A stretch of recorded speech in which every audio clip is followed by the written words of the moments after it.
अब म डाइरेक्टरलाई चिनाउँछु। डाइरेक्टर थलुवा वा।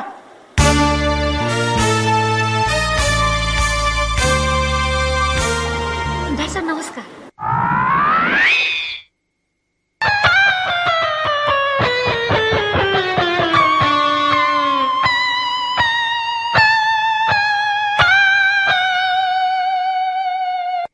त्यो डाइरेक्टरले मेरो फिल्म संविधान बनाउन सकेन, अब यो डाइरेक्टरले बनाउँछ।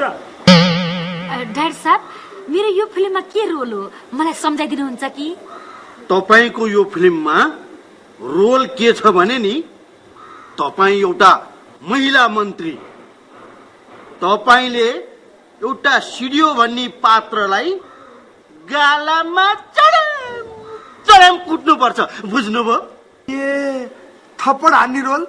हान्छे यसको त घरमै प्र्याक्टिस छ। तिमी चुप लाग। डाइरेक्टर साहब, यो फिल्ममा मैले अङ्ग प्रदर्शन गर्नुपर्छ कि पर्दैन? मलाई त अलिक गाह्रो हुन्छ। अब कथाले माया जति त गर्नु पर्यो नि दिपाजी। हाम्रो कथा त अलिक भिखारी टाइपको छ दिपाजी, मागिरहन्छ। डाइरेक्टर कथा भनिदिउ त हाम्रो हिरोइनलाई। हाम्रो यसमा कथा के छ भने नि, कथा सुरु हुन्छ, बुझ्नुभयो होइन? कथा सुरु भएपछि आधा जतिमा गएपछि हात्याम हुन्छ। त्यसपछि कथा यसरी बग्छ लास्टमा गएर सकिन्छ। भात मार कथा भन्न, कथा सुरु हुन्छ, हात्याम हुन्छ, सकिन्छ। यहाँ कथा खोइ, कथा भन्न, कथा भात मारा। हिरोइनले बुझेन, उसलाई बुझा। फिल्मको नाम त्यत्रो छ संविधान, अनि चुरोटको बट्टामा लेख्ने त? जेमा लेखे पनि गाह्रो भयो, जति लेखे पनि गाह्रो भयो, लामो लेख्यो झनै गाह्रो भयो। त्यही भएर छोटो लेख्नलाई चुरोटको बट्टामा लेखेको।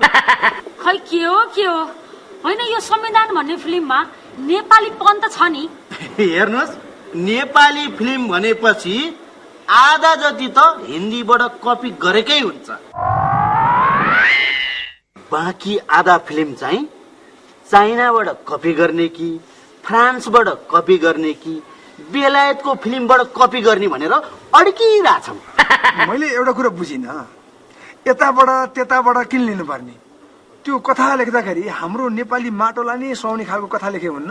तिमी बिचमा पाको किन बोलेको? हिरोइनको पुइ। नेपालीपन भनेको के? छसिउला अरूको दबाबमा काम गर्न सक्नु नै नेपालीपन हो।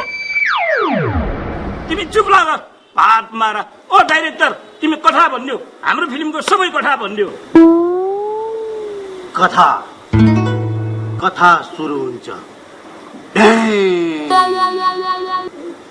कथा अगाडि बढ्छ,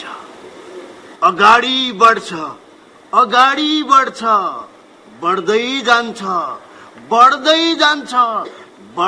जान्छ अनि कथा टक्क रोकिन्छ। कहाँ पुगेपछि रोकिन्छ? अन्तिममा पुगेपछि रोकिन्छ। ठिक भात मारा। सुरु हुन्छ, ठ्याङ्ग सिरिन्छ, सुरु हुन्छ, ठ्याङ्ग सिरिन्छ। कथै भन्न आउँदैन। कस्तो डाइरेक्टर हो? तिमीले डाइरेक्सन कहाँ पढेको? पुनामा पढेको, पागलखानामा पढेको। भात मारा। ल दिपाजी, तपाईँ अहिले जानुहोस्, म यो भात मारालाई संविधानको कथा कसरी भन्नुपर्छ त्यो सिकाउँछु।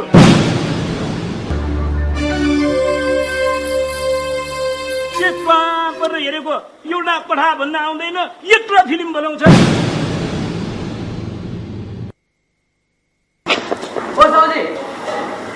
आज रेस्टुरेन्ट बन्द हो?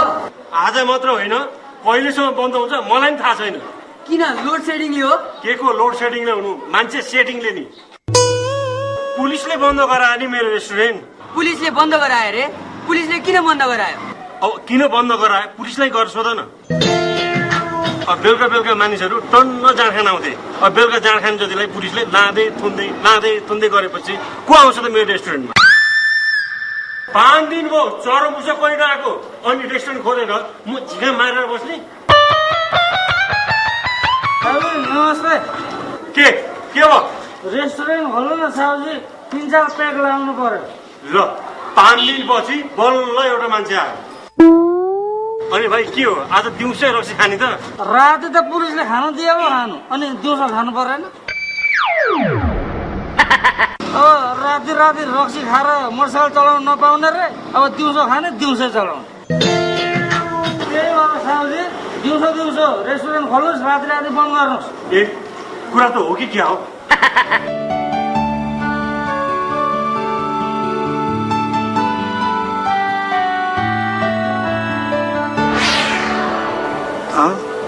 खोइ त प्रोड्युसरको घर त सुनसान छ गयो कि क्या होइन तिम्रो आज कथा फाइनल हुन दिनु भने होइन खै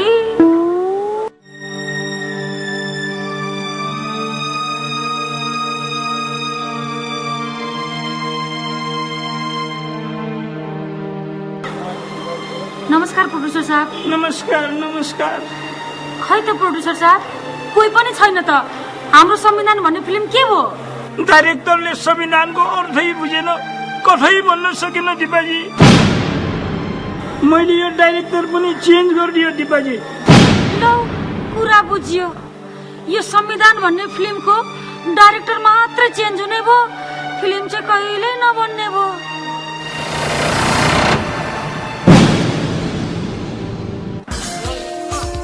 तिम्रो यो छोटो भ्रमणलाई कस्तो बुद्धिमान सुना अनि मर्छ बोले टर्छ आगो हो यो बोल्छ साथीको यो बोल खोल्छ तितो सत्य बोल्छ सत्य तितो सत्य